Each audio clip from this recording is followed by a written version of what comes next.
Bismillahirrahmanirrahim. Assalamualaikum warahmatullahi wabarakatuh. Subhanaka la ilma lana illa ma 'allamtana innaka antal alimul hakim. La haula wa la quwwata illa billahil aliyyil azim. Rabbi yassir wa la tu'assir wa tammim bil khair ya fattah wa bika nasta'in. Nahmaduhu wa nusalli wa nusallim ala rasulihil karim وعلى آله وأصحابه الفاتحين بهديهم إلى الحقيقة المجازة أما بعد أعوذ بالله من الشيطان الرجيم بسم الله الرحمن الرحيم والعصر إن الإنسان في خسر إلا الذين آمنوا وعملوا الصالحات وتواصوا بالحق وتواصوا بالصبر صدق الله العظيم. وقال النبي صلى الله عليه وسلم لا يؤمن أحدكم حتى يحب لأخيه ما يحب لنفسه. وقال النبي صلى الله عليه وسلم نضر الله امرأ سمع مقالتي فوعاها ثم أداها كما سمع رب مبلغ أو آمن سامع أو كما قال عليهم الصلاة والسلام. Alhamdulillah kita berada di muka surat yang dalam muka surat yang keberapa, iaitu Qadariyah adalah majusi bagi umat ini, ya. Qadariyah adalah majusi bagi umat ini. Bukan 102 hadisnya, tapi hadisnya ke 107 bracket 29.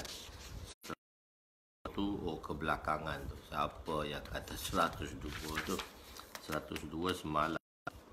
Ya, kita berada di dalam hadis yang ke 107, muka surat 353, hadis yang ke 107 bracket 29, iaitu hadis yang ke 29 di dalam bab yang ketiga pada Kitabul Iman, iaitu bab beriman dengan qadar.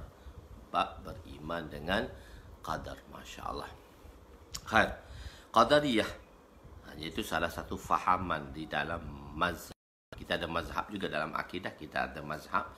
Ini fahaman Qadariyah. Kenapa Qadariyah itu dikatakan majusi bagi umat ni? Disamakan, ditashbihkan sebagai majusi kepada umat ini. Okey. Ya. Bismillahirrahmanirrahim. وعن ابن عمر رضي الله عنهما قال قال رسول صلى الله عليه وسلم القدرية مجوس هذه الأمة إن مرضوا فلا تعودوا وإن ماتوا فلا تشهدوهم رواه أحمد وأبو داود. Sayyidina Ibnu Umar, yaitu Abdullah bin Umar radhiyallahu anhuma, meriwayatkan bahawa Rasulullah sallallahu alaihi wasallam bersabda, golongan Qadariyah digolongkan sebagai majusi umat ini. Jika mereka sakit, janganlah kamu menziarahinya. Jika mereka mati, janganlah kamu menyaksikannya, iaitu menghadiri jenazahnya. Menyaksikan di sini maksudnya menghadiri ke atas jenazahnya. Maksudnya sembahyang jenazah ke sebagainya lah. Ziarah mayat ke sembahyang ziarah. Jadi syahidah tadi di sini menyaksikan, maksudnya menghadiri solat jenazah untuknya. Penerangan. Kenapa Qadariyah itu dikatakan majusi bagi umat ni? Kenapa Nabi mengatakan Qadariyah ini bagi umat ini?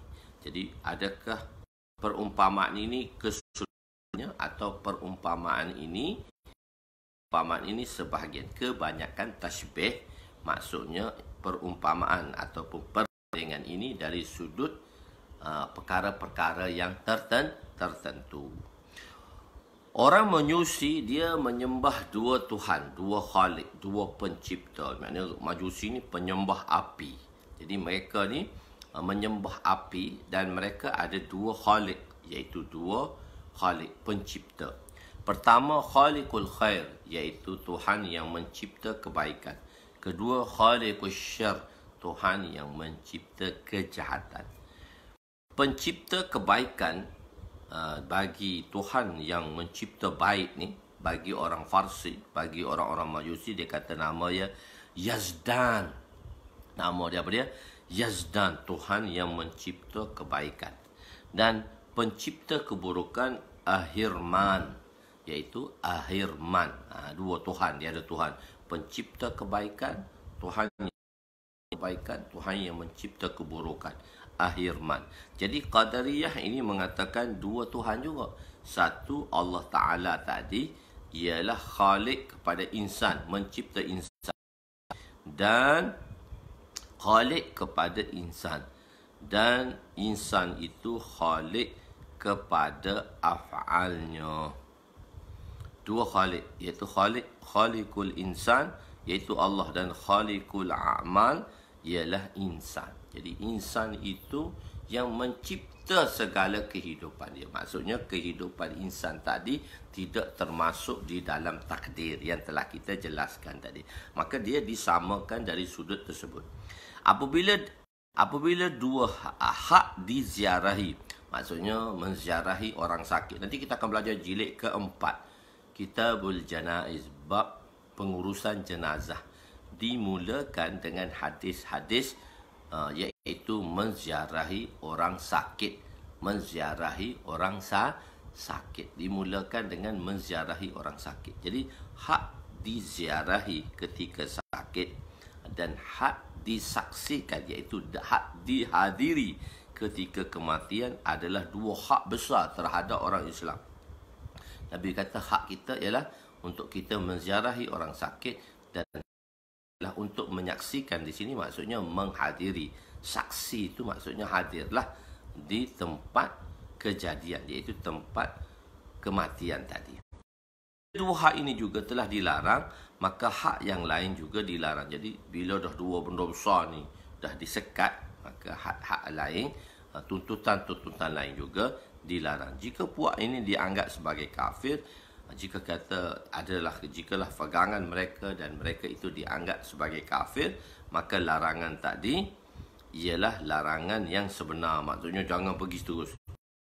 Dianggap sebagai orang fasik, iaitu dianggap sebagai orang fasik, maka larangan itu ialah satu ancaman. Maksudnya jangan pergilah, perkara-perkara ini jangan pergi dan jangan beri sokongan kepada mereka. Jangan bersama pengikut Qadariyah. Jangan bersama. Tadi dikatakan Qadariyah ni Majusi, dan jangan bersama dengan pengikut Qadariyah.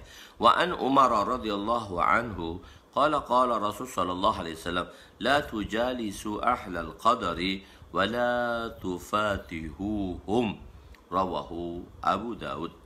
Sayyidina Umar radhiyallahu anhu meriwayatkan bahawa Rasulullah sallallahu alaihi wasallam, jangan kamu duduk bersama pengikut Qadariyah, dan jangan kamu menjadikan mereka sebagai hakim, iaitu sebagai pemimpin untuk membuat keputusan. Hadis riwayat Imam Abu Daud. Larangan untuk duduk ialah dalam keadaan tiada niat untuk melakukan islah pada mereka. Jadi kenapa konsep kita mendampingi mereka? Larangan secara terang supaya kita tidak boleh menghampiri dan duduk. Tapi kadang-kadang larangan itu dia dalam bentuk syarat. Dia dalam berbentuk. Jadi bukan sebab larangan tu tak boleh pergi terus. Larangan tu bersyarat. Larangan tadi disebabkan bersyarat. Jika kita duduk dalam majlis tersebut, maka kita mudah terpengaruh dengan mereka tadi, dengan sebab amalan mereka. Maka larangan tu jangan pergi. Tapi kalau kita niat, kita mendampingi mereka,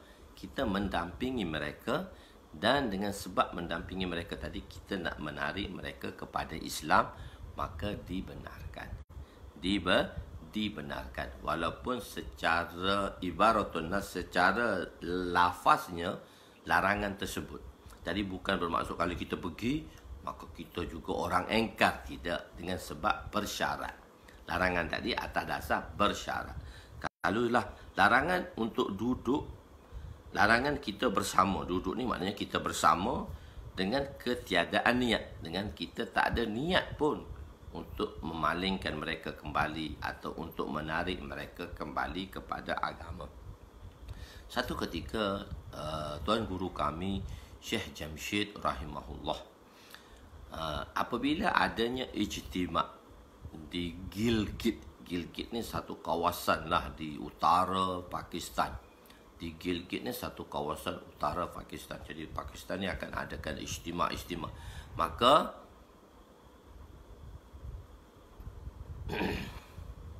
didengarlah kalau orang gini ni, saya kata nanti jangan tanya dulu, saya nak terangkan kan. Kecuali Ustaz tak terang, jadi tu boleh tanya. Jadi dia ni akan adakan ijtima'. Bila ada ijtima', Maulana setiap kali datang ijtima' tahunan di Gilgit lah, satu kawasan pergunungan di sana. Ada orang tinggal di sana dan dia ada satu ketua Syiah. Ketua Syiah lah. Syiah ni maksudnya, dalam ketua Syiah ni ialah dia adalah daripada golongan Syiah dan orang menganggap dia kafir. Syiah ni kan, ulama-ulama Pakistan mengatakan akidah mereka dah terkeluar daripada Islam. Tapi Maulana, ustaz kami Maulana ni, dia pergi jumpa selalu satu orang ketua Syiah di Gilgit. Setiap kali ada ijtima' tahunan, maka dia akan pergi ziarah. Dia akan pergi. Dan bila Maulana sampai, satu hari Maulana kata dia sampai awal dan dia nak pergi ziarah juga. Maka dia tunggu rakan seusaha di sana. Orang dakwah panggil karkun lah. Nama dia master guru, teacher, guru. Nama apa saya terlupa lah. Lepas tu dia akan bawa Maulana untuk jumpa dengan ketua Syiah tadi. Dan karkun ni, rakan usaha ni yang bawa Maulana ni adalah anak murid kepada Syiah tadi. Syiah ni guru jugalah. Dia guru, dia jadi ketua Syiah. Maka setiap kali datang, pergi ziarah, tanya khabar apa sekalilah. Jadi satu hari, Mi'raj nama dia. Mi'raj nama karkun tadi, Mi'raj. Jadi dia kata datang lewat. Jadi Maulana tunggu, dah janji dah appointment nak jumpa dengan ketua Syiah tadi. Dah ada appointment dah, datang lewat. Jadi Maulana terpaksa pergi jalan kaki. Tak dekat lah daripada tempat tinggal Maulana tadi. Maulana jalan kaki. Jadi bila Mi'raj datang nak ambil Maulana dah keluar daripada tempat penginapan dia tadi, terus kepada ketua Syiah yang nak dijumpai pada waktu yang telah di-appointmentkan tadi. Jadi bila sampai, jadi dia tengok, Maulana tak ada. Dia pun terus kejar Maulana untuk mendapati Maulana supaya dapat sampai kepada rumah tadi. Sebab nak pergi pun, pergi dengan orang tempatan yang mengenali lah. Walaupun Maulana selalu dah pergi, tiap-tiap tahun dah pergi. Jadi tapi pergi juga dengan orang tempatan. Sebab tu kalau kita nak berjumpa dengan satu-satu kaum yang besar, kita mesti bawa orang yang dikenali.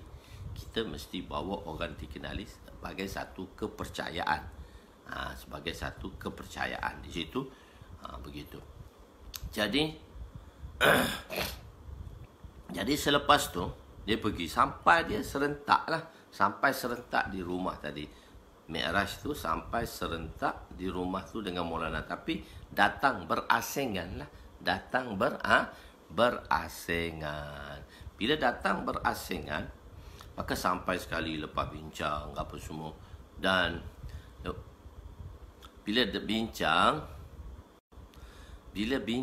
ni dengan perkara tersebut, InsyaAllah line clear InsyaAllah mintanya clear lah. Sebab ni di kampung, walaupun ada wifi, tapi Ustaz tengok Ustaz punya video okey hari ni. Semalam tu ada kelabu asap sikit.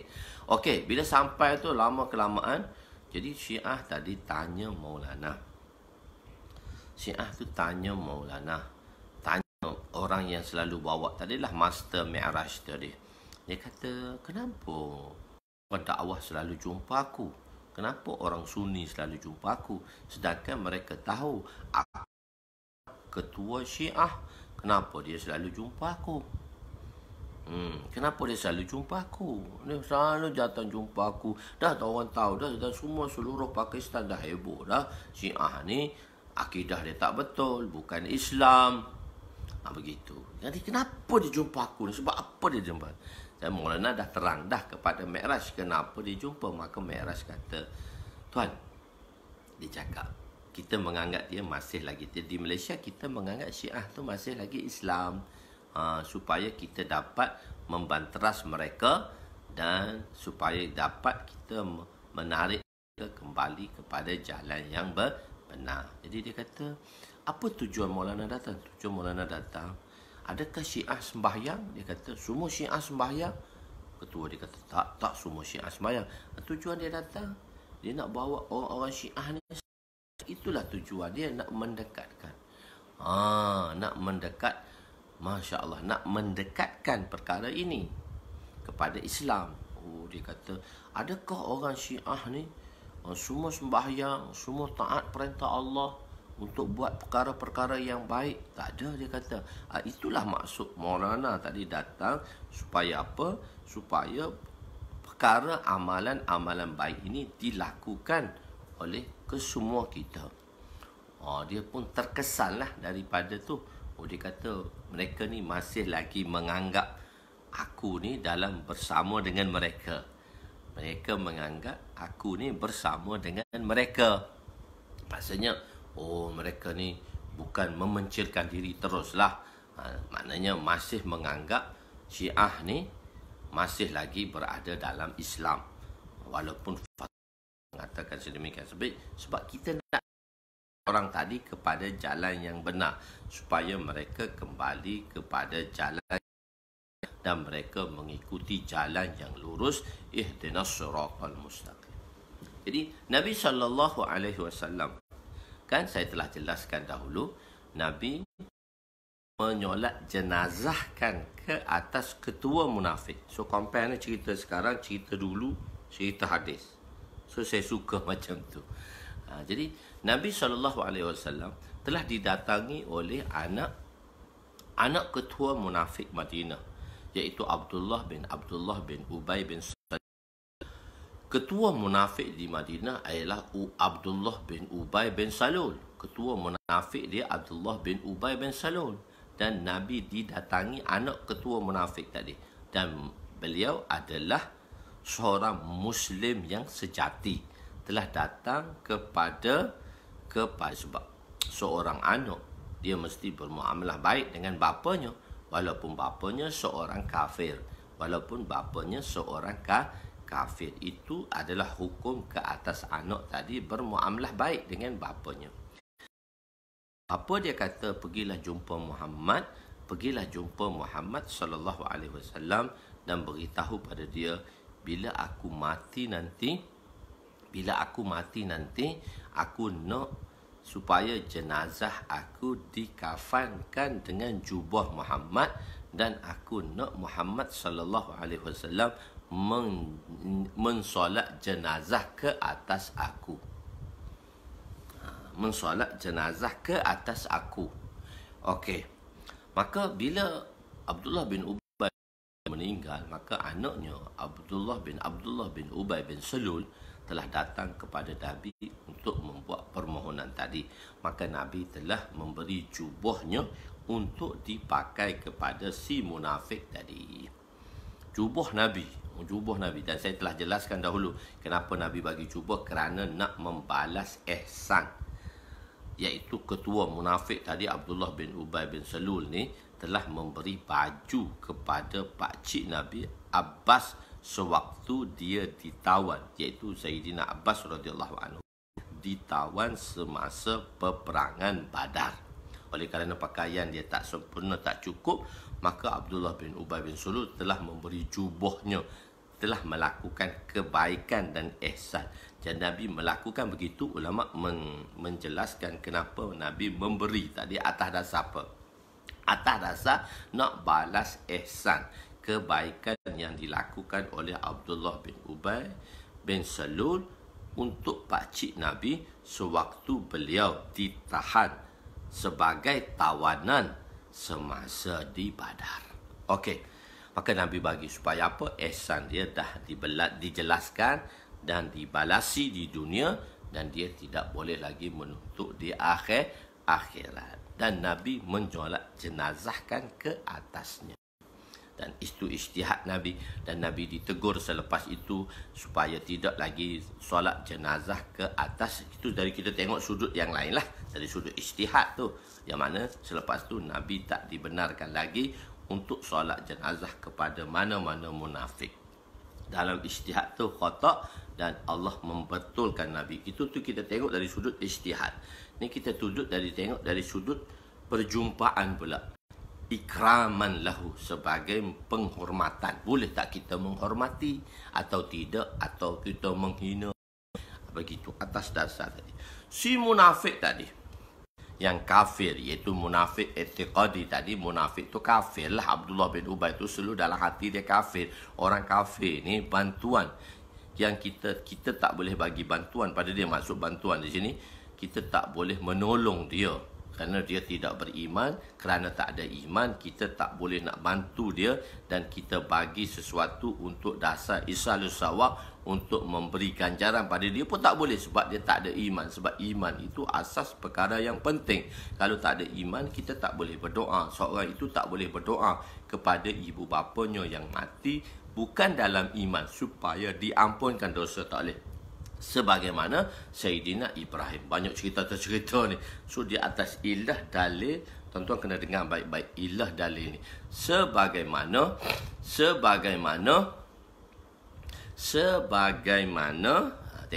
sebagaimana Sayyidina Ibrahim alaihissalam telah mendoakan ke atas ayahnya yang mati dalam kafir, dan dalam melarang daripada melakukan demikian.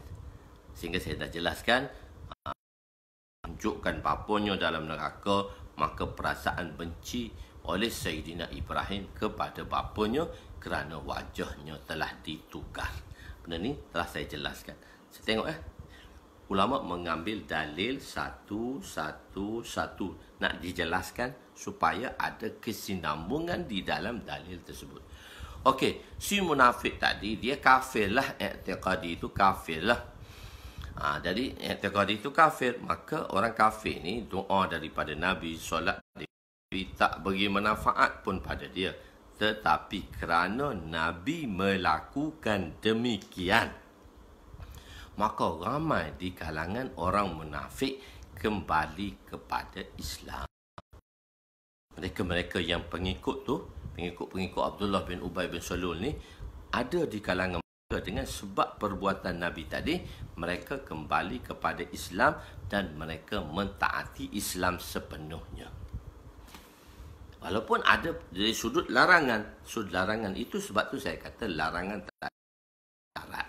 Larangan tadi bersyarat jika tidak ada niat untuk mengembalikan dan tidak ada niat untuk mengislahkan mereka supaya kembali kepada jalan yang betul, maka kehadiran itu dilarang. Tetapi jika ada niat untuk menghadiri, mendampingi mereka supaya mereka kembali kepada jalan yang benar, itu dibenarkan. Itu dibenarkan.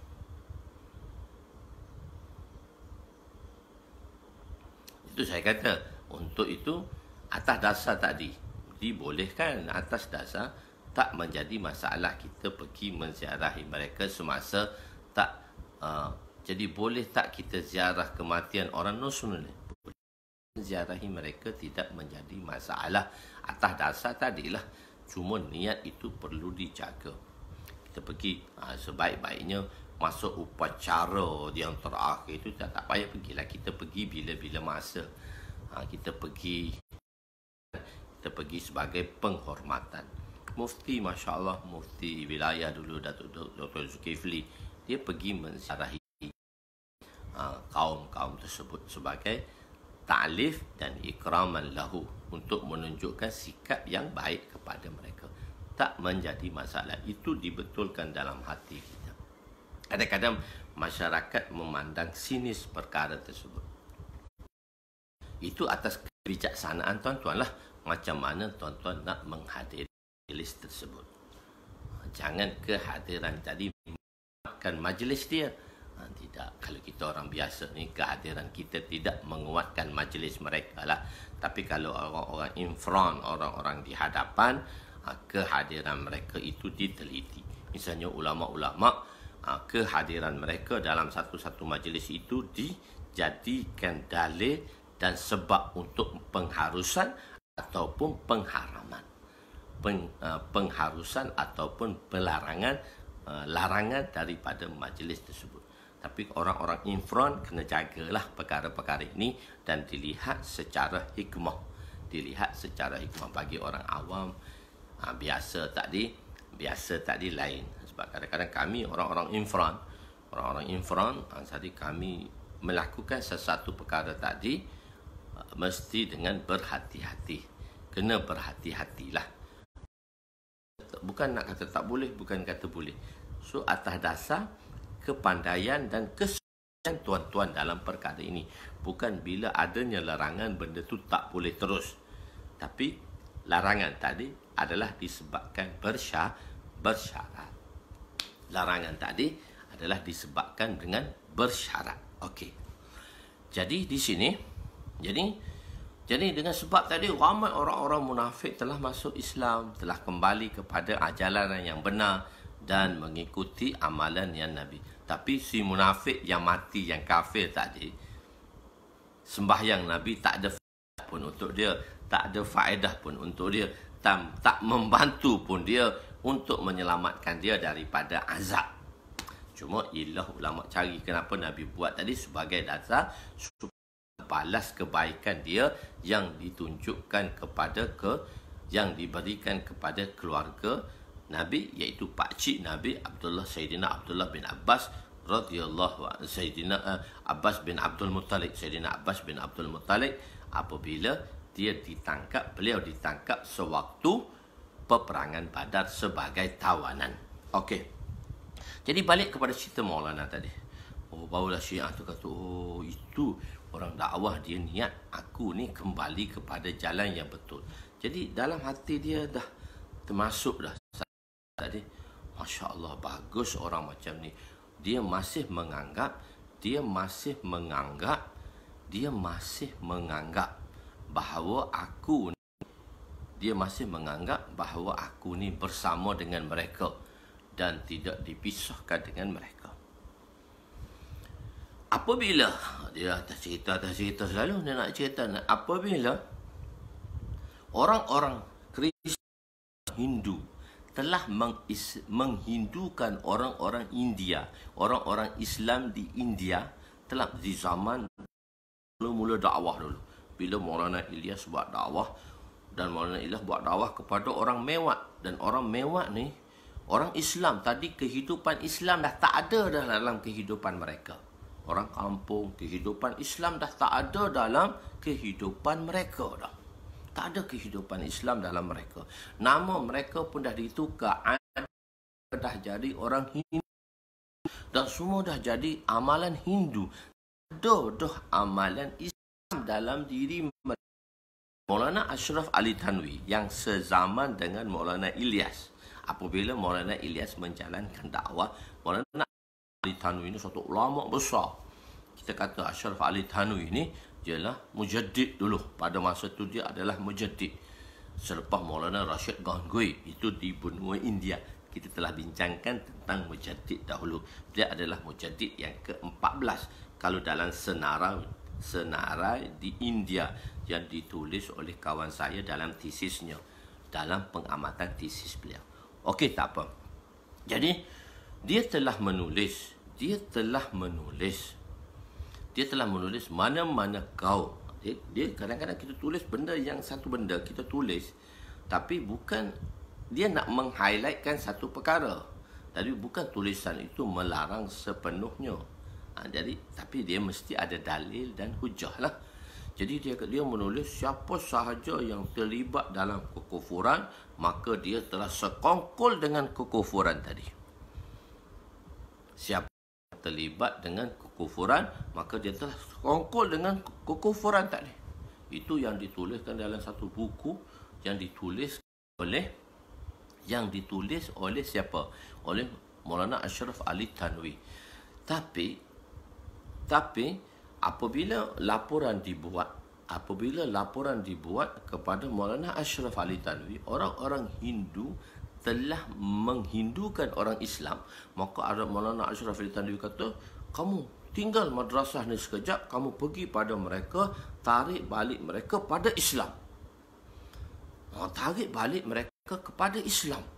Jadi orang kata, Maulana kata dalam kitab tu, kalau kita bersama dengan mereka, kita sekongkol dengan mereka, kerana kita pergi dengan mereka pula.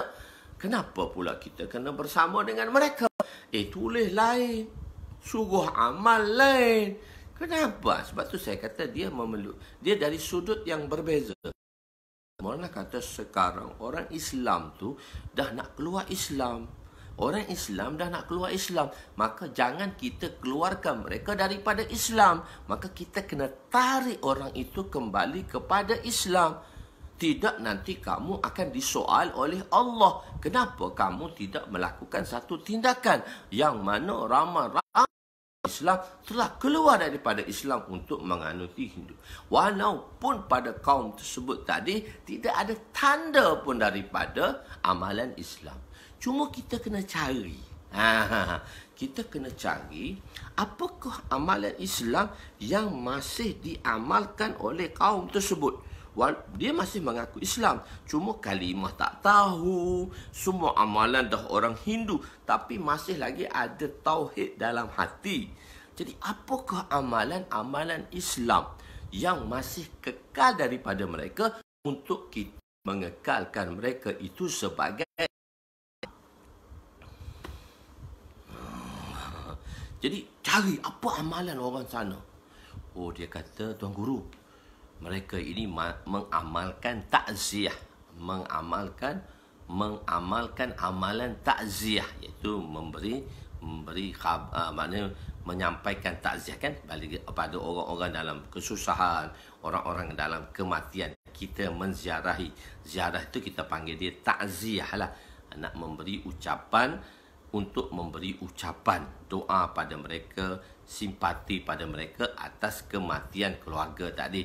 Maka kita menziarahi mereka atas dasar untuk menyampaikan takziah. Ada dua. Itu takziah lah untuk berita-berita atau kematian. Lalu sakit panggil iadah. Menziarahi orang sakit kita panggil iadah. Iadah menziarah orang sakit, takziah atas kematian. Begitu. Tapi kita ni semua ziarah orang mati. Dalam Melayu kita atas dasar ziarah sahaja. Tapi dalam Arab tu nama-nama dia berbeza. Jadi mereka masih kekalkan lagi. Maulana kata, kenapa aku menganggap mereka Islam? Kerana kalaulah kita tak menganggap mereka dengan amalan mereka yang kecil tadi menunjukkan mereka Islam, maka mereka akan menuju kebinasaan. Kita juga akan disuruh oleh Allah. Kenapa sampai buat mereka jadi begitu? Maka dia tinggalkan. Dia suruh anak-anak mereka ini pergi pujuk mereka ini kembali kepada jalan yang benar. Itulah yang dibuatkan oleh usaha Maulana Ilyas rahmatullah alaih, sehingga timbul di kalangan mereka, Masya Allah, di Mewat sekarang ni, kalau laporan yang telah dibuat, ada 1000 masjid di Mewat dah. 1000 masjid, dan yang hidup 24 jam masjid. 24 jam masjid hidup dengan amalan dakwah, taklim, ta'alum, ibadat dan khidmat. 120 masjid. Sebelum PKP inilah, maknanya 120 masjid telah hidup 24 jam. Bukan satu masjid, 120 masjid. Kita orang pergi mesyuarat 3 bulanan tu, satu laporan 3 bulanan untuk seluruh usaha di India. Dia kata di Mewat kita ada masjid yang telah hidup dengan amalan 24 jam, 120 buah masjid. Jadi dulu kebelakangan dalam agama, tapi setelah diusaha mereka akan ke depan dalam ulah. di dalam agama. Balik pada Maulana Jamshid tadi, tak habis-habis cerita Maulana Jamshid. Okey, jadi maka Syiah tadi kata, oh macam tu, dia berfikiran macam tu. Maka dia kata, sekarang Mi'raj, kamu bersaksi, aku telah tinggalkan agama Syiah, aku telah tinggalkan pegangan Syiah, aku sekarang adalah Sunni. Balik kepada Sunni dengan menziarahi tadi je, dengan niat itu sahaja, dengan niat itu dan menziarahi tadi. Dengan niat dan menziarahi tadi. Sebab kita ada niat nanti, cuba niat untuk kita ziarahi macam mana yang nak diniat tadi, dengan kita nak ziarah itu, apa kesan orang tadi, apa kesan orang tu, cerita semula. Itu tak nak cerita di sini, banyak ada yang kita nak ceritakan tadi. Itu juga Maulana ceritakan cerita beliau. Itu Maulana ceritakan pada cerita beliau, macam mana fikir beliau nak datangkan orang ke masjid, nak pergi ajak orang ke masjid dengan fikir tu boleh datang ke masjid. Itu aja. Nanti semula. Jadi dia telah sembunyikanlah keislaman dia tadi. Dia telah sembunyi keislaman tadi. Tapi sebelum dia meninggal, setahun sebelum meninggal, dia panggil semua Syiah di kawasan tu sebab dia ketua.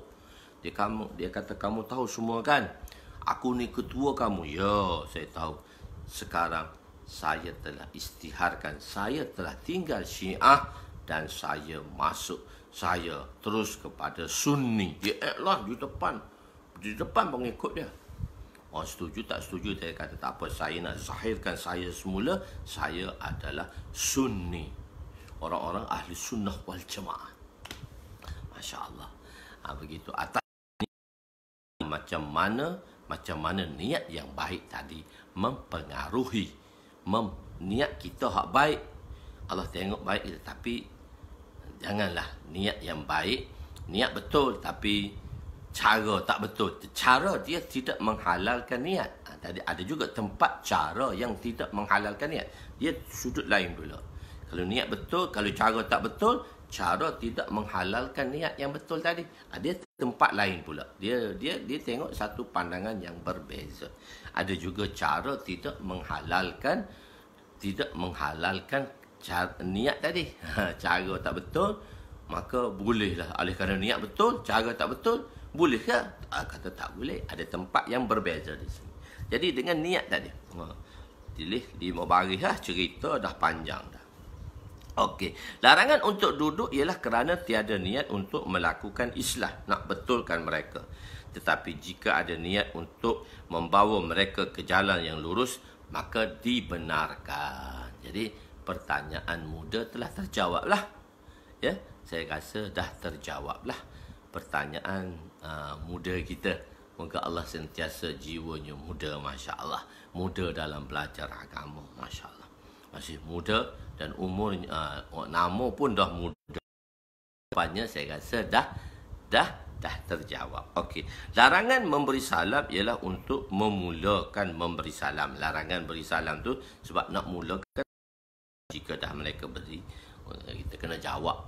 Kita kena jawab. Sebab Qadariyah tadi masih lagi kita menganggap dia Islam. Laisa lahu ma fil Islam nasibun. Telah kita terangkan pada muka surat 352. 6 golongan. Hadis yang ke-109 bracket 31.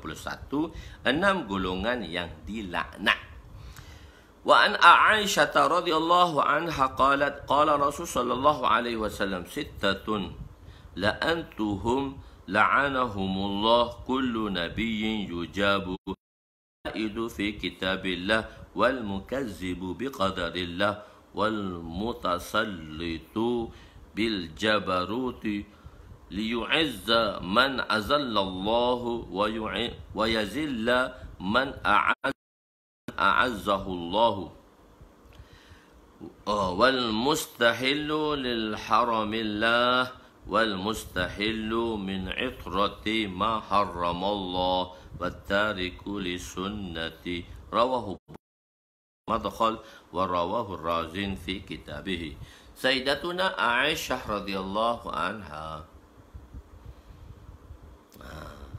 Sayyidatuna Aisyah radhiyallahu anha meriwayatkan bahawa Rasulullah sallallahu alaihi wasallam bersabda, 6 golongan yang aku melaknatnya, Allah juga melaknatnya, dan setiap nabi doanya diterima. Ada 6 golongan yang dilaknat oleh Allah.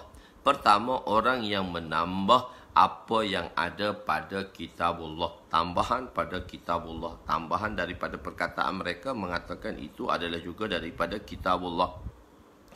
Orang yang mendustakan takdir, orang yang mendustakan takdir. Ketiga, orang yang memerintah dengan kuasa untuk memuliakan orang yang Allah hina daripada orang yang jahil dan fasik, dan menghina orang yang Allah muliakan yang terdiri daripada golongan para ulama dan para salihin. Keempat, orang yang menghalalkan apa yang Allah haramkan. Kelima, orang yang menghalalkan apa yang Allah haramkan ke atas keturunanku. Keenam, orang yang meninggalkan sunnahku. Hadis riwayat Imam Baihaqi dalam kitabnya Al-Madkhal dan Imam Razin di dalam kitab beliau. Okey. Allah melaknat.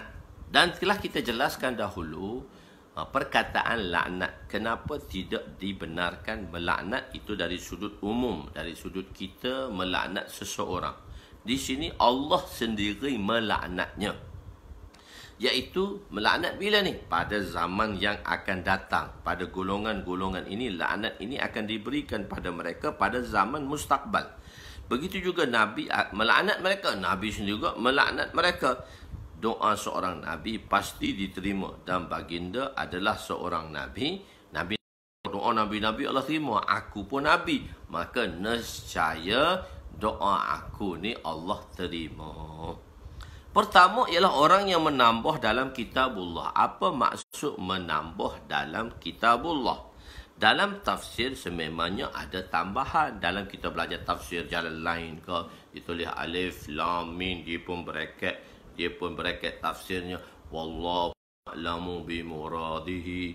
Allah itu lebih mengetahui apa akan maksudnya huruf-huruf muqatta'at tadi. So ada tambahan. Tambahan tadi sebagai tafsir untuk la raiba fi zalikal kitabu la raiba fi.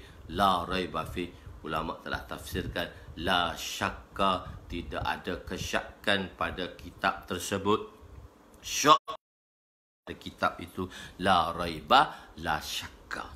Jadi ada penambahan di situ di dalam tafsir. Dalam tafsir memang ada tambahan. Maksud tambahan ialah menambah perkataan sendiri dan mendakwanya adalah daripada kitabullah. Dia tambah tu, dia dakwa bahawa tambahan tu daripada kitabullah juga. Itu juga kitabullah. Okey. Seumpama Syiah mengatakan mereka mempunyai 40 juzuk. Syiah ni dia tambah 10 juzuk Quran lagi. Dia tambah lagi. Dahlah Quran tu 30 juzuk. Dia tambah rekod sendiri dan dia katakan Quran tu 40 juzuk. 40 juzuk. Pada awal-awal peringkat budak-budak Syiah mengaji dengan kita juga. Hafal Quran juga 30 juzuk. Lepas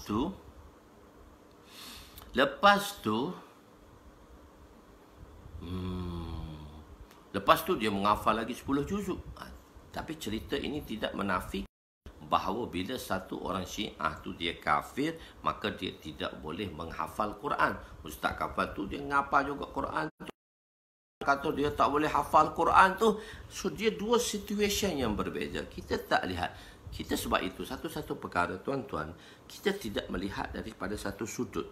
Kita harus melihat daripada banyak sudut. Laulal i'tibarat la batalatil hikmah. Jika tidak ada pandangan sudut yang berbeza, maka terbatallah hikmah di dalam dunia ini. Dia terbatal. Jadi sebab itu saya tahu tuan-tuan, kalau tuan-tuan tu CEO ke, pejabat ke, tuan-tuan ketua dan sebagainya, mungkin lontaran pengesyuran, cadangan-cadangan yang diberikan oleh pihak-pihak tertentu, orang-orang di bawah jagaan Tuan, bersalahan dengan keputusan nak buat, maka telitilah lontaran cadangan tadi dengan 2 kali pandang. Telitilah lontaran cadangan itu. Kita panggil lontaran lah. Maksudnya satu cadangan yang dibentangkan tadi. Telitilah dengan 2 kali pandang. Bukan seimbas lalu dengan melihat, oh benda ni bercanggah atau bertentangan dengan apa yang aku fikirkan dan apa yang aku nak buat keputusan tentangnya. Dia perlu dilihat dari sudut itu. Dia perlu dilihat dengan pandangan tadi. Pandangan beza tadi. Dan mencari titik kesinambungannya.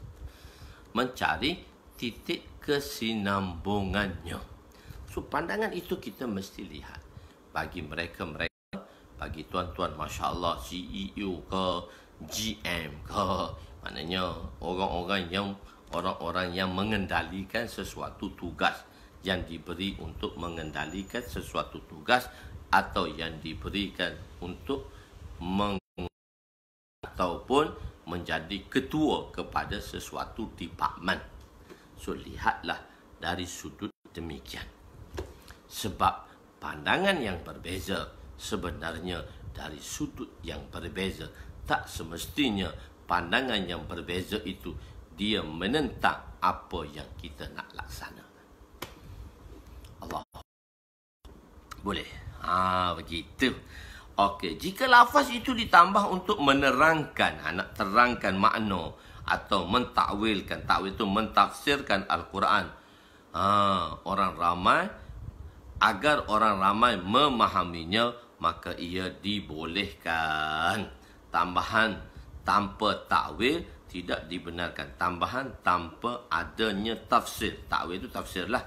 Mereka yang melakukan bid'ah, mereka yang melakukan bid'ah ialah mereka yang tidak menolak sunnah, tapi mereka mendakwa apa yang mereka lakukan juga adalah agama.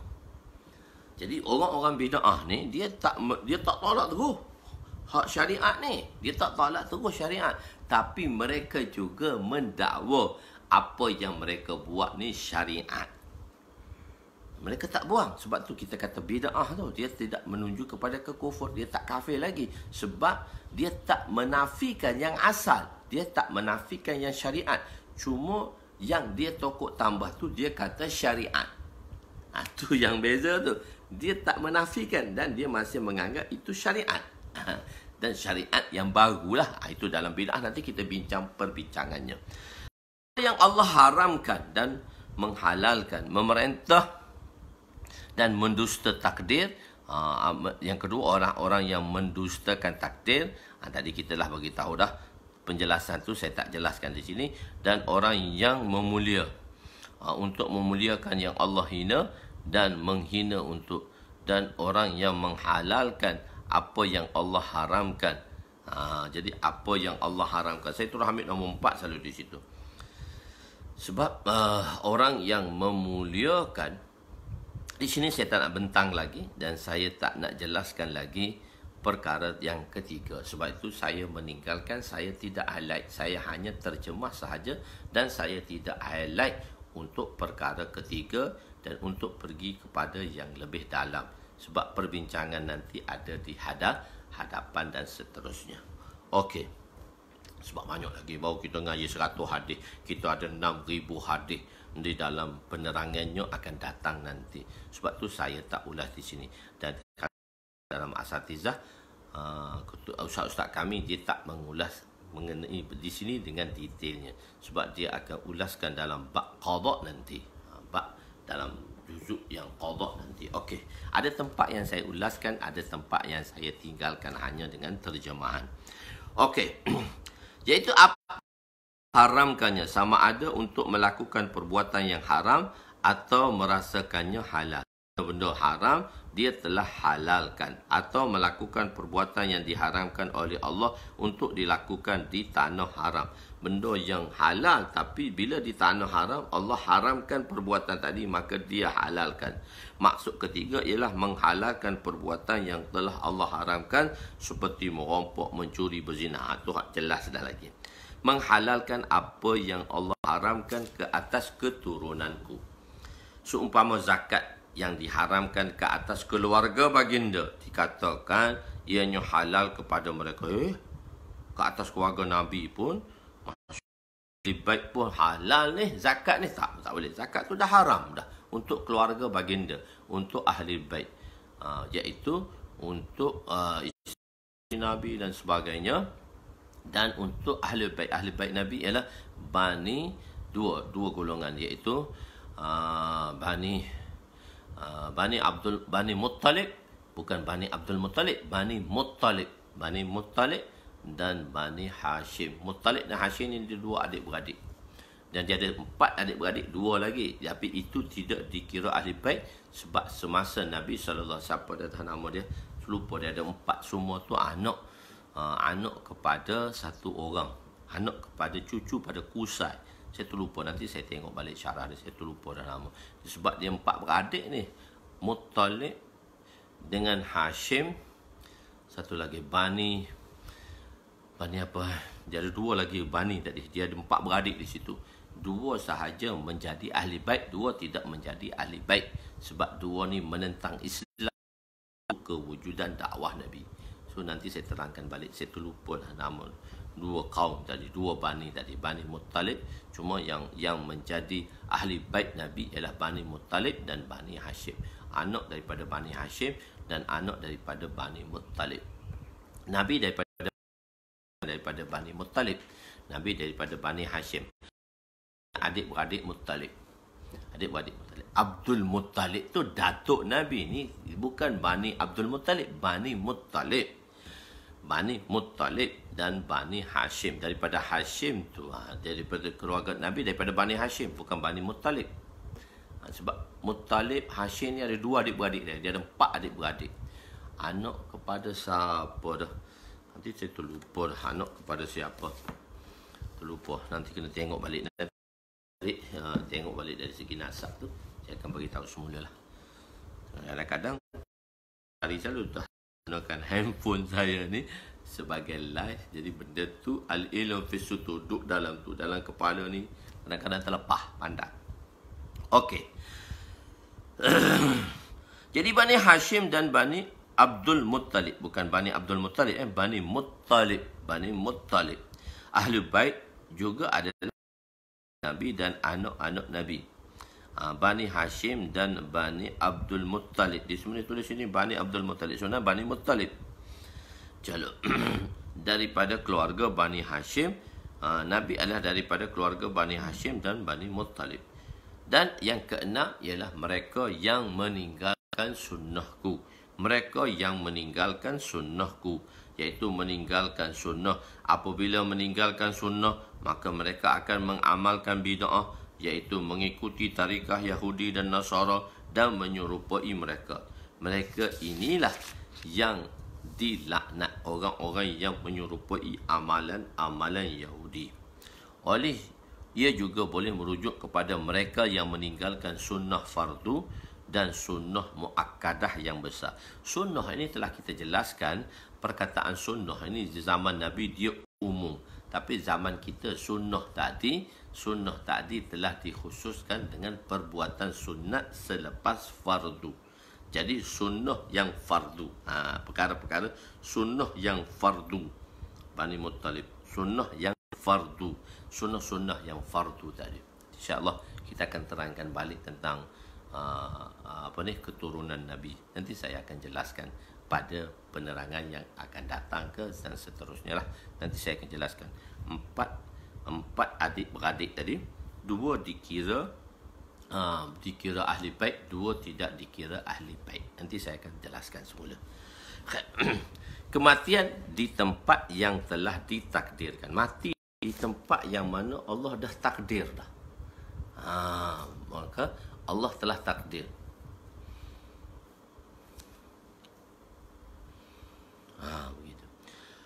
وعن مطر بن الأكامس رضي الله عنه قال رسول صلى الله عليه وسلم قضى الله لعبد أن يموت بأرض جعل له إليها حاجة رواه أحمد والترمذي.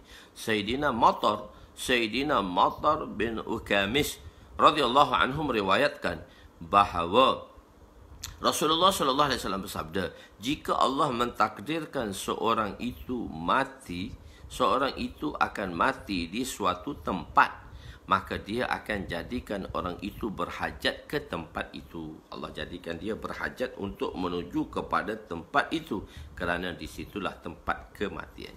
Apabila Allah menetapkan tempat kematian seseorang hamba, maka Allah akan menyediakan asbab untuknya menuju pada tempat kematiannya, seperti mana kisah Nabi Sulaiman dan seorang pemuda. Apabila seorang anak muda yang berada di balai penghadapan Nabi Sulaiman, kemudian seorang pemuda lain iaitu malaikat maut. Jadi satu orang pemuda dia hadir dalam majlis Nabi Sulaiman, dan malaikat maut ni berupa seorang pemuda datang melihat anak muda yang mana dia nak mengambil nyawa padanya. Malaikat maut lah, kuncu-kuncu kepada Azazel lah, pekerja Azazel. Azazel ni bos dia, CEO dia, ketua malaikat dalam bahagian mengambil nyawa. So dia ada ramailah pembantu dia untuk mengambil nyawa tadi. Dia panggil malaikat maut. Jadi malaikat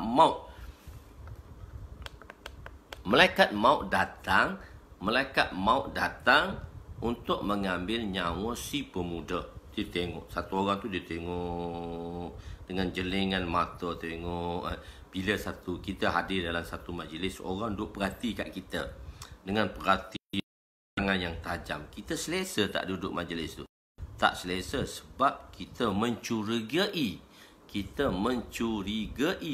tersebut. Sebab dia tengok, orang tu ada apa niat ke kat aku tu, tengok aku. Ataupun kadang-kadang kan kita jumpa kawan lama dalam satu majlis, kita duk perhati kat dia.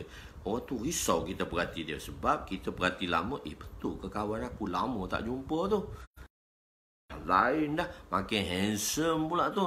Masa dulu sekolah tu taklah handsome sangat, tapi sekarang Masya Allah handsome pula dia. Misalnya begitu. Masa sekolah tu tak laku pun dia. Orang tengok pun tak, budak-budak perempuan pun tak tengok kat dia. Tapi sekarang Masya Allah, semua orang minat kat dia. Siapa kita pun tengok juga.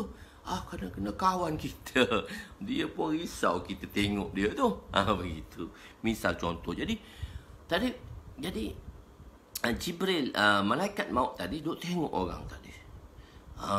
Maka dia terus menatap kepada anak muda yang duduk di samping Nabi Sulaiman, sehingga menyebabkan anak muda tu takutlah. Maka anak muda tadi beritahu kepada Nabi Sulaiman.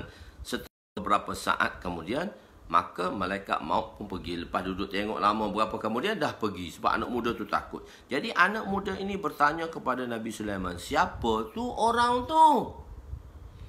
Nabi Sulaiman memberitahu bahawa malaikat maut adalah. Nabi Sulaiman malaikat maut. Siapa orang duk tengok kat aku? Ya Nabi Allah, ya Nabi Allah, siapa duk tengok? Macam tuan-tuan duk tengok saya sekarang kan, siapa duk tengok aku? Dia kata malaikat maut, tak tahu datang buat apa. Jadi pemuda tadi takut, dan dia rasa dia tenang. Dia rasa dia tak tenang berada dalam majlis tadi. Maka dia beritahu kepada Nabi Sulaiman alaihissalam bahawa hantar dia kembali kepada kampungnya yang jauhnya beribu-ribu batu. Nabi Sulaiman telah hantarlah dia dengan takhta Sulaiman. Mungkin saya dah jelaskan. Takhta Sulaiman ni Allah Subhanahu Wa Taala telah bagi kepada Nabi Sulaiman setelah dia kembali kepada Allah. Dulu dia buat persiapan. Bila dia buat persiapan dengan tenteranya, kudanya, maka dia terlewat daripada menunaikan perintah Allah, dan dia kembali memohon keampunan di sisi Allah. Maksudnya merujuk kepada Allah, dan Allah telah bagi kepadanya satu kerajaan yang tak akan ada selepasnya, iaitu satu takhta. Allah bagi takhta Nabi Sulaiman dia macam satu takhta berjalan di atas udara dengan kuasa angin. Tak payah pakai minyak. Macam kapal terbang lah, takhta ni macam kapal terbang lah, jalan angin. Hebat lagi.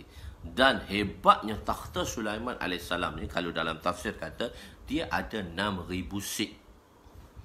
Boleh muat 6,000 orang terbang. Ni dia hantar khusus. Seorang hantar dengan takhta Sulaiman 6,000 seat tu, seorang duduk. Jet peribadi hantar khusus, hantar balik. Jadi sebenarnya tentera Sulaiman ni boleh muat 6,000 orang atas takhta tersebut. Di atas takhta tersebut 6,000 orang boleh terbang tanpa minyak. Hebat Allah buat. Tak ada kapal terbang yang ada 1,000 seat sekarang. Paling banyak pun hot latest pun dalam 500 lebih je. Airbus apa semua. 787 tu, 787 so 797 nak keluar pun tak ada yang ada 1,000 orang. Ni zaman Sulaiman AS, dia punya kapal terbang, takhta lah kapal terbang Sulaiman AS ni ada 6,000 seat. Ada berapa? 6,000 seat. Okey. Siapa itu? Nabi Sulaiman memberitahu bahawa dia adalah malaikat maut. Anak muda itu menjadi bertambah takut. Kemudian berkata, wahai Nabi Allah, dengan cara dia menatapku, tentu saja dia akan mengambil nyawaku. Kemudian telah meminta Nabi Sulaiman memerintahkan angin bersama takhtanya untuk memindahkannya tempat yang jauh daripada situ. Jadi Nabi Sulaiman mengabulkan permohonannya. Dia memerintahkan angin itu dengan takhta dia sekali lah, untuk membawa anak muda itu ke tempat yang jauh.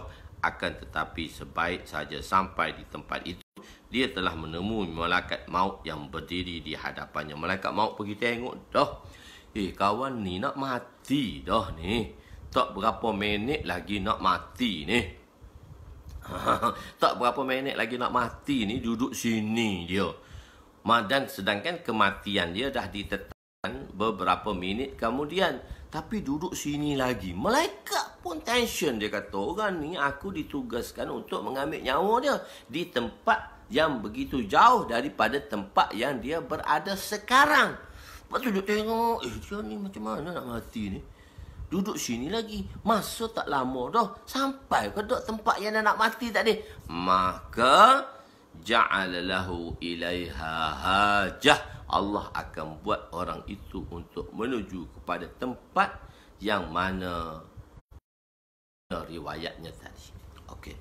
Jadi dia menemui malaikat maut berdiri di hadapannya dan terus mengambil nyawanya. Ini kerana Allah telah membuat keputusan di manakah tempat kematian seorang itu, dan Allah akan menyediakan asas untuk membawa seorang itu ke tempat tersebut.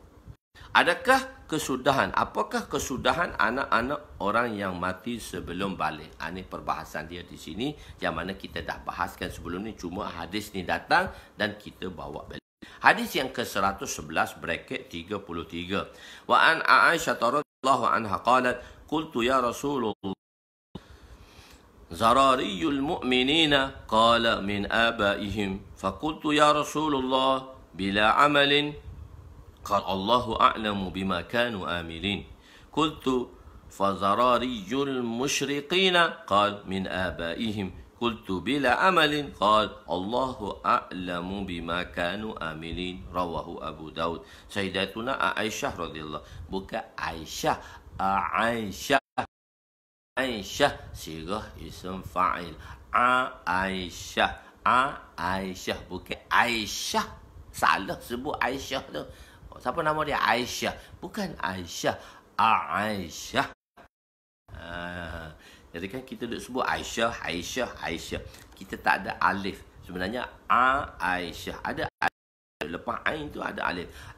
Aisyah. Bukan Aisyah. Aisyah lain. Aisyah. Aisyah. Okey. Sayyidatuna Aisyah.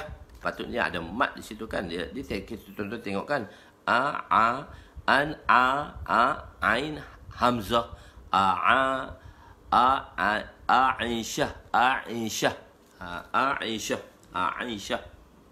Sayyidatuna Aisyah radhiyallahu anha meriwayatkan bahawa beliau bertanya, "Ya Rasulullah, bagaimana dengan anak orang-orang mukmin?" Baginda bersabda, "Mereka mengikut bapa-bapa mereka." Aku berkata, "Tak ada amal pun masuk syurga juga kah?" Baginda bersabda, "Allah lebih mengetahui, yakni jika mereka hidup, mereka akan lakukannya setelah baligh." Aku bertanya lagi, bagaimana pula dengan keturunan orang musyrikin, anak-anak orang musyrikin? Baginda bersabda, mengikut bapa-bapa mereka. Aku berkata, tanpa amalan. Baginda bersabda, Allah lebih mengetahui dengan apa yang mereka lakukan setelah mereka baligh nanti. Daripada hadis ini nyatalah bahawa anak-anak orang musyrikin itu akan ke neraka. Dalam hadis sebelumnya, kita cerita tawakuf tidak diguna pakai.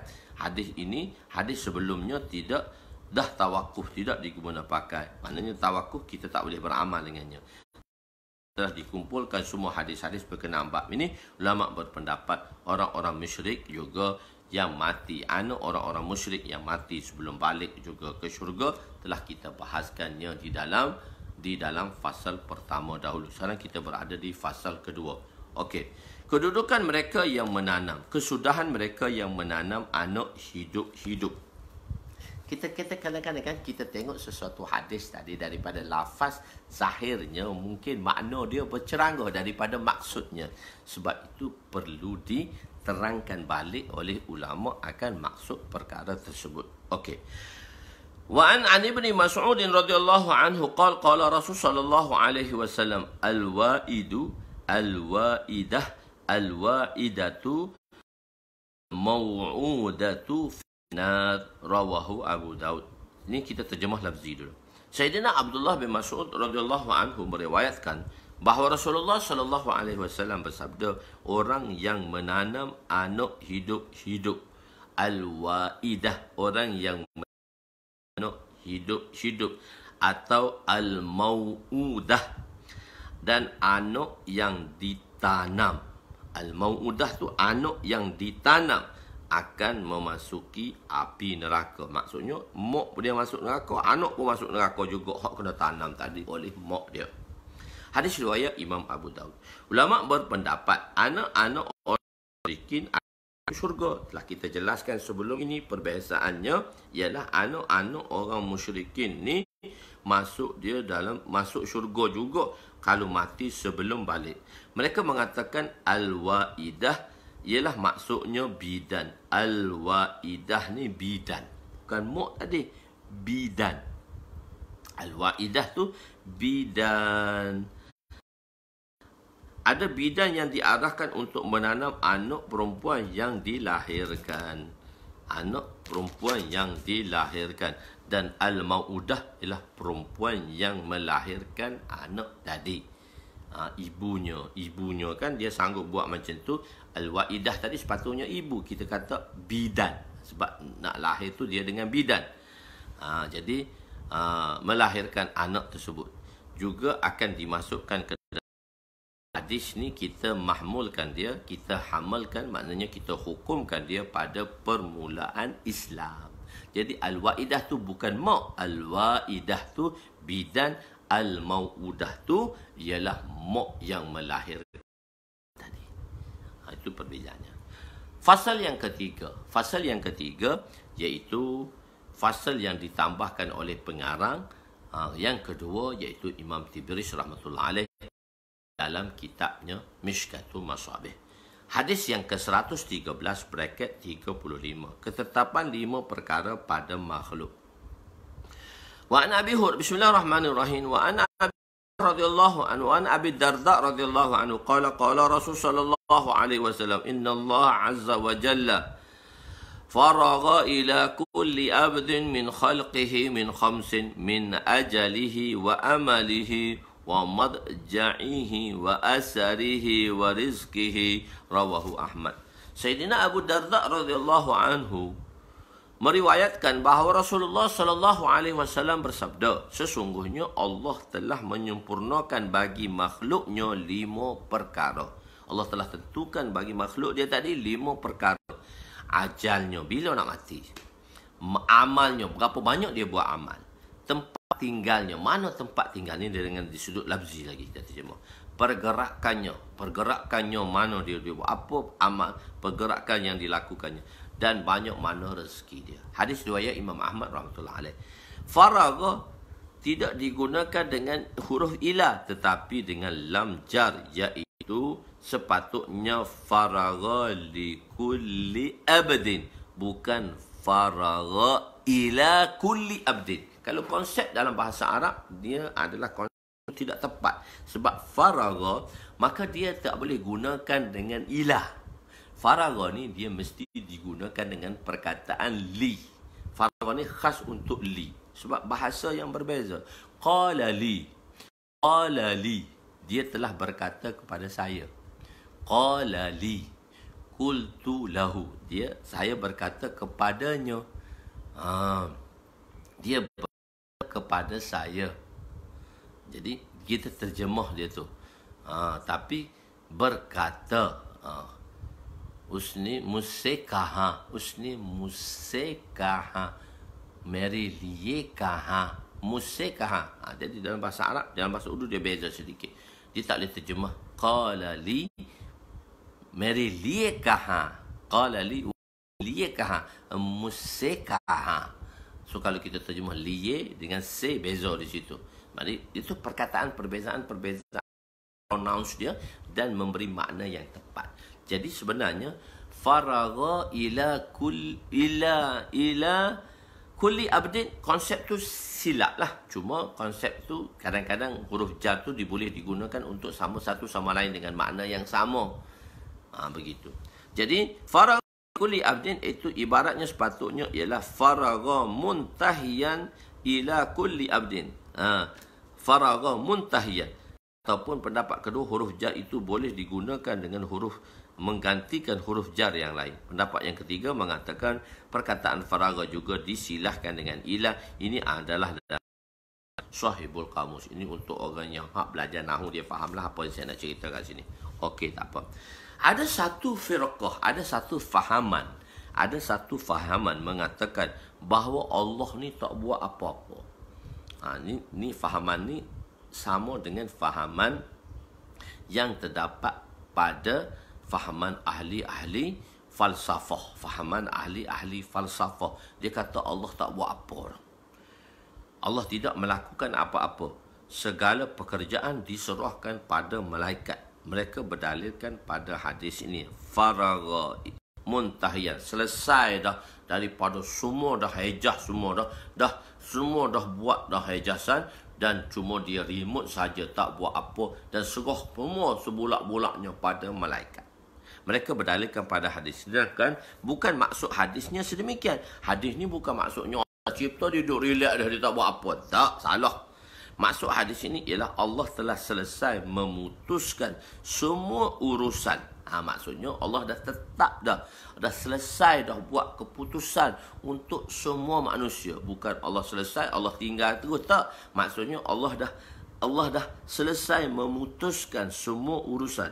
Kan kadang-kadang dia dah putus. Bila ketua dah putus. Ini satu umpama. Ketua dah putus. Putus tu benda tu tak habis lagi. Pelaksanaan tu kena buat lagi. Putus saja, lepas tu tinggal. Senanglah mesyuarat tu putus-putus tinggal jadi. Putus-putus tinggal jadi. Tak, mesti ada tindakan daripada keputusan yang telah dibuat. Kalau putus saja, asyik mesyuarat saja. Asyik mesyuarat saja, tak pernah laksanakan keputusan tu, tak boleh. Salah. Jadi Allah Subhanahu Wa Taala, maksud hadis ini ialah Allah telah selesai memutus semua urusan. Sebab kasih sayang Allah lah, Allah tidak memberitahu apa yang telah diputuskan olehnya.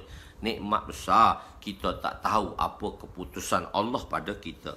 Kalau Allah memberitahu kita keputusannya, maka banyak pekerjaan yang tidak dapat dilakukan kerana ketakutan atau kebimbangan atau hanya berserah. Dah tahu dah, serah ajalah, dah nak jadi dah benda ni, serah ajalah. Kadang-kadang kita menyerah kalah sebelum kalah, menyerah sebelum kalah. Pantang ajal sebelum maut. Kita pun kata pantang ajal sebelum maut. Maut tak datang, mana ajal boleh datang? Pantang ajal, tak mati sebelum maut datang pada kita. Tapi bila maut datang, benda kecil pun mati. Sebab kita tak tahu. Jadi Allah sembunyikan daripada kita, itu satu nikmat yang besar. Disebabkan tidak mengetahui bila waktu kematiannya, maka kita terus berusaha. Masya Allah, kita buat. Kalau boh nak mati seminggu lagi, sebulan lagi, CEO nak mati, tak sign cek dah. Oh, habis orang lain lapar belakang dah. Gaji tak boleh. Sebab apa? Bos tak sign cek. Nak keluar duit macam mana? Nak bagi gaji macam mana? Jika tidak, mungkin kita akan terus beribadat. Dan orang tak terus ibadat dah, maka rosaklah urusan pengimarahan dunia. Kita dah ibadat dah sebab kita nak mati. Orang lain tu tak nak mati, itulah kesian lah dia. Untuk tidak mengetahui bila waktu kematian itu satu nikmat yang besar, supaya kita membuat persiapan. Dan kita jelas dah, ingat mati tu bukan masuk mati dah. Ingat mati tu buat persiapan sebelum mati, supaya kita dapat membawa bekalan untuk kematian. Semua itu dilakukan oleh Allah. Firqah batil ini mengatakan Allah mencipta akal pertama, kemudian akal seterusnya, akal kedua, sehinggalah akal ke-9 akan mencipta akal ke-10. Lepas tu mereka kata, mengikut mereka akal ke-10 itu Jibril, dan kemudian Jibril lah yang mengurus mencipta ini. Na'udzubillah. Kita jawab, kulla yaumin huwa fi sya'nun. Kulla yaumin huwa fi sya'nin. Kulla yaumin huwa fi syan. Huwa fi syan. Tiap-tiap masa dia dalam urusannya. Mana setiap hari Allah Ta'ala menjalankan urusannya. Kulla yaumin, setiap hari, setiap masa. Dia tak kata setiap hari ni. Yaumin ni dia terjemuh setiap masa. Setiap masa dia, yakni Allah dalam urusannya, mencipta dan mentadbir seluruh makhluknya. So dia dalam bracket. Urusan apa? Mencipta dan mentadbir seluruh makhluknya. Surah Ar-Rahman ayat 29. Allah Ta'ala setiap hari kebesarannya, setiap hari dan setiap masa kebesarannya bertambah dan tak pernah berkurangan. Kehebatannya bertambah dan tak pernah berkurangan. Tak pernah berkurangan, dan dia bertambah-tambah dan tak pernah berkurangan langsung pun. Setiap hari dalam urusannya mencipta. Setiap hari dan masa terzahirlah sifat jalaliyah, sifat keperkasaan Allah, dan sifat jamaliyah, sifat kecantikan dan kesempurnaan yang pada Allah. Jamalnya Allah itu sempurna, jalalnya Allah itu sempurna bagi Allah. Cuma kita hanya mewarisi. Allah suka kita mewarisi. Kita suka Allah Ta'ala kita suka mewarisi sifat jamal, supaya kita jadi sempurna, insan yang sempurna. Tapi Allah tak suka kita mewarisi sifat jalal, kerana jalal Allah itu sempurna, tapi jalal bagi kita adalah keburukan. Kita bongkak, sombong, takabur bagi insan adalah keburukan, tapi bagi Allah itu kemuliaan. Allahu Akbar. Faragha ialah kinayah. Faragha ini makna kinayah, makna yang kita tak boleh tengok selapis. Makna kinayah kepada adamut taghayyur, yakni apa yang ditulis ia tidak akan berubah kalau untuk mubram, merujuk kepada takdir mubram. Amal baik atau buruk, diam atau bergerak, macam mana diam dan macam mana bergerak, semuanya telah ditetapkan, telah ditulis oleh Allah di mahfuz yang diperintahkan kalam untuk menulisnya ilal abad. Benda ni kita dah bahas dah. Okey. Madji'ihi memberi dua makna. Satu, memberi makna iqamah, maknanya tempat iqamah, maknanya kita bermukim. Dan asal bermusafir, mana kita akan bermukim, mana kita akan tinggal, tempat mana kita akan tinggal, manakah kita akan bermusafir, ataupun ke mana kita akan bersafar telah ditetapkan. Ataupun madji' ni juga memberi makna kubur, mana tanah kubur kita. Asar iaitu memberi makna neraka. Ganjaran pahala dan dosa telah ditulis, rezeki dan makanan telah ditulis. Rezeki, makanan semua ditulis, cuma Allah tak bagi tahu kat kita je. Banyak mana Allah tulis, apa yang Allah tulis, Allah selindungkan daripada kita dan Allah tidak memberitahu kepada kita akan perkara tersebut. Rezeki pun dah ada, tapi rezeki ni ada dua lah. Rezeki hak zahir, hak kita makan ni. Nabi kata rezeki itu ada tiga. Satu, dari sudut lain pula, apa yang kita makan selesai. Apa yang kita makan, apa yang kita pakai dah buruk dah. Yang baju yang baru kita pakai dah buruk, itu rezeki kita. Dan apa yang kita makan dan apa yang kita minum, itu hak kita. Yang lebih tu hak orang lain. Rezeki waris. Rezeki waris. Okey, ada dua rezeki, tapi sudut lain pula, zahir dan maknawi. Rezeki seperti zahir, seperti kita lihat makanan, kediaman, harta dan sebagainya. Rezeki maknawi ialah akhlak yang baik. Itu rezeki. Orang dapat akhlak yang baik, orang dapat peribadi yang baik, itu rezeki. Tapi orang ada juga orang peribadi yang tak senonoh, itu juga merupakan rezeki. Kita nak elok daripada rezeki-rezeki yang tak senonoh tadi. Kita tak elok, kita dah elokkan, kita dah pergi kepada rezeki-rezeki tadi. Jadi, zahir seperti kita melihat makanan, kediaman, harta dan sebagainya. Maknawi ialah akhlak baik atau buruk. Kebajikannya, sifat takwanya dan sebagainya. Iaitu dari sudut kuantiti, kemiah, atau dari sudut cara, iaitu pelaksanaannya, kaifiat. Kedua-duanya, macam mana cara melaksanakannya, apakah bilangannya. Kaifiat ni macam mana kuantiti dia, kaifiat dia, pelaksanaan dia, mutu kualiti dia. Dan kemiah ini adalah kuantiti dia. Kedua-duanya telah ditetapkan, senang untuk mendapat rezeki atau susah, banyak mana ilmunya atau kurangnya, semua telah ditulis oleh Allah. Kita je tak tahu, cuma kita diperintahkan dengan satu hukum yang itu, kita mukallaf. Kita dah mukallaf, dua kali dah pergi rumah jumlah Mu'tarizah bagi mereka yang bertanya di dalamnya. Dua kali dah, kemarin pergi, mari dulu pergi, kemarin pun pergi rumah mak. Okey. Mereka membahaskan takdir akan disoal pada hari kiamat. Kita duk bahas dah bab takdir ni 35 hadis. Jadi kita akan disoal kepada hari kiamat nanti. Wa an Aisyah radhiyallahu anha qalat sami'tu Rasul sallallahu alaihi wasallam yaqulu man takallama fi shay'in min al-qadari su'ila anhu yawm al-qiyamah wa man lam yatakallam fihi lam yus'al anhu, rawahu Ibnu Majah. Sayyidatuna Aisyah radhiyallahu anha meriwayatkan bahawa Rasulullah sallallahu alaihi, beliau mendengar Rasulullah sallallahu alaihi wasallam bersabda, barang siapa yang bercakap sesuatu tentang takdir akan disoal tentangnya pada hari kiamat, dan barang siapa yang tidak bercakap tentangnya tidak akan disoal tentangnya perkara tersebut pada hari kiamat. Hadis yang ke-114 bracket 36.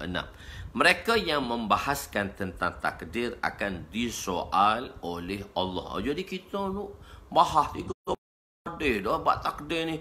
Nanti hari kiamat Allah soal lah. Oleh itu sekarang ni sudah berapa banyak perbahasan takdir yang telah kita bincang dan cakapkan. Daripada bab takdir hingga sekarang dah hampir 35 hadis dah. Bukan hampir, dah 35 hadis dah. Hari ni hari kita. Mereka yang membahaskan takdir tadi akan disoal oleh Allah. Oleh itu sekarang ni berapa banyak perbahasan takdir yang dan dicakapkan daripada permulaan bab takdir hingga sekarang. Sebenarnya larangan itu berkenaan takdir secara umum, tetapi secara bersyarat atau bukan secara mutlak. Mutlak ni secara umum, secara keseluruhan. Tak. Maksud takdir yang tidak boleh dibahaskan ialah membahaskannya dengan menggunakan akal. Kita bahas tu guna akal kita.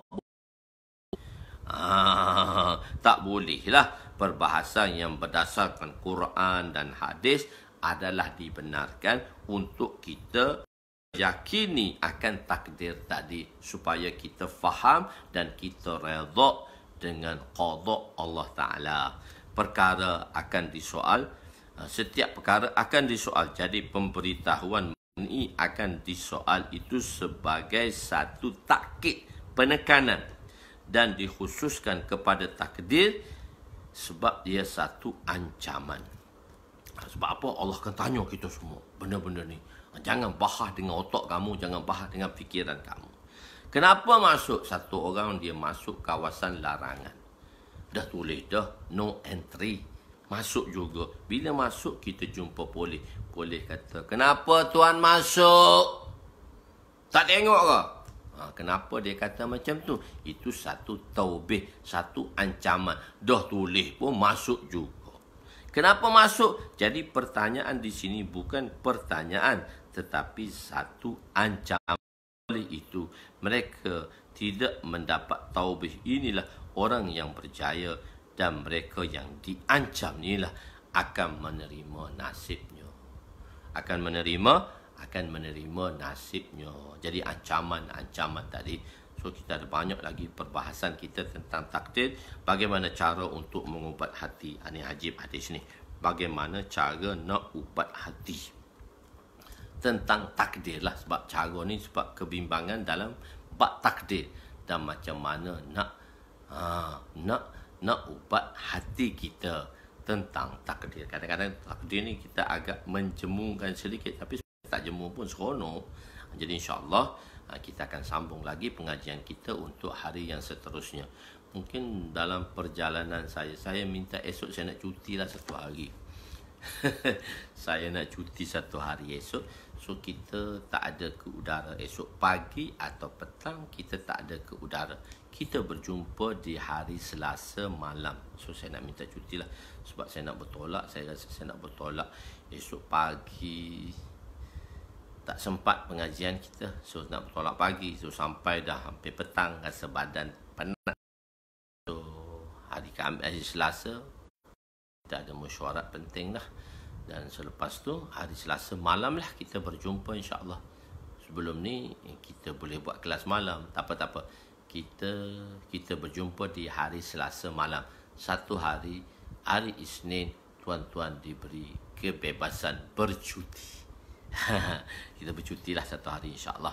Nanti kita akan teruskan juga pengajian kita di bulan 6 ni. Kita teruskan, dan pengajian kita bulan 7 kita tengoklah nanti selepas kami hari Selasa nanti mesyuarat macam mana, sebab nak tengok SOP macam mana pelajar-pelajar madrasah dah dibenarkan, macam mana SOP dia.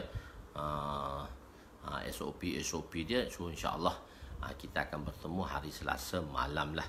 Cuma untuk peringatan tuan-tuan, peringatan kita tuan-tuan, insya-Allah jangan lupalah tentang jumpa kita di daurah nanti. Jangan lupa tentang perjumpaan kita di daurah nanti. Masih banyak lagi tidak mendaftarkan diri. Kita akan bincang jugalah. Nanti daurah nanti pun kita akan bincang juga. Adakah kita nak buat sebulan sekali atau sebulan 2 kali. Sebulan sekali atau sebulan 2 kali. Tengoklah atas permintaan tuan-tuan. Kalau tuan-tuan rasa nak buat sebulan sekali ni kekerapannya berlaku, so mungkin kita akan buat 3 minggu sekali ke dan sebagainya. Tengoklah atas perbincangan tuan-tuan. Tapi saya bersedialah untuk sebulan 2 kali. Tapi kalau tuan-tuan mungkin tak bersedia ke, tuan-tuan kata nak sebulan sekali ke atau 3 minggu sekali pun, tak apa, saya tak kisah, untuk kemudahan tuan-tuan juga. Bagi saya, bila saya mulakan sesuatu, saya akan sudahkanlah.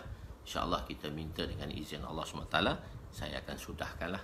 Jadi ada peluang yang saya tak sibuk sekarang ni, so saya boleh buat banyak sikit. Takut saya sibuk nanti, peluang itu susah nak dicari nanti. Begitulah. Jadi tak apa, itu bab lain. Tapi kita bertemu di daurah yang ketiga kita nanti pada 27 dan 28. Jangan lupa untuk berdaftar. InsyaAllah kita akan mulakan pada jilid kedua Kitabut Taharah. Kita akan mulakan jilid kedua iaitu Kitabut Taharah. Kitabut Taharah, daurah tu macam mana? Daurah tu macam mana? Tuan-tuan boleh bertanya. Yang mereka yang bertanya Safiuddin ni boleh bertanya kepada admin. Kita boleh bertanya admin 017 603 4899 4897 603 4897. Bertanyalah di admin untuk macam mana. InsyaAllah perkara tadi sebut kita ikut jadual lah macam mana. Tuan-tuan mudah. Tapi saya nak tanya tuan-tuan sanggup tak daurah ni sebulan 2 kali? Itu saja. Bagi saya boleh. Tapi tuan-tuan lah pula yang nak menghadiri tadi. Tapi kita tengok apa-apa pun nanti kita akan bincangkan. Cuma saya nak sediakan tuan-tuan dahulu. Takut perubahan tu mungkin mendadak dan sebagainya. InsyaAllah moga Allah mudahkan kita. Pengajian kita Allah mudahkan. InsyaAllah saya target dalam 3 tahun lebih habislah pengajian kita seluruhnya. InsyaAllah. Wallahu a'lam. Apa yang baik itu daripada Allah, apa yang kurang itu daripada kelemahan saya sendiri. InsyaAllah nanti untuk link daurah ni saya akan, sebab oleh kerana kita di kampung, so nak hantar balik link daurah tu pada setiap orang peserta tu agak susah, sebab oleh kerana internet dia terlalu lembab. Nanti mungkin esok kita akan hantar semula sekali link daurah yang ketiga pada tuan-tuan. Jadi pada tuan-tuan yang sudah berdaftar dan menerima link yang ketiga ni untuk daurah, dan link daurah untuk yang ketiga ni tuan-tuan abaikanlah. Tapi kadang-kadang kan kita ni kan ramai orang veteran. Ramai orang veteran. Jadi kadang-kadang dia tak terlepas pandang lah. Kadang-kadang dia tak baca lah iklan tu. Jadi bertanya macam-macam di sini. Tuan-tuan lah cuba jawabnya. Ada orang tu, hari ni tak ada kelas ke? Baca apa yang telah kita buat. Kita wallkan di situ di paper. Jadi yang baik itu daripada Allah, yang kurang itu daripada kelemahan saya. Aku qouli hadza, astaghfirullahalazim li wa li walidayya wa li jami'il muslimina wal muslimat wa lil mu'minina wal ya minhum amwat birahmatika ya arhamar rahimin ya awwalal awwalin wa ya akhiral akhirin wa ya zal quwwatil matin wa ya rahimal masakin wa ya arhamar rahimin. Zalamna anfusana wa illam taghfir lana wa tarhamna lanakunanna minal khasirin. Wa sallallahu ala sayyidina Muhammadin wa ala alihi wa sahbihi ajma'in walhamdulillahi rabbil alamin. Taqabbalallahu minna wa minkum ya karim.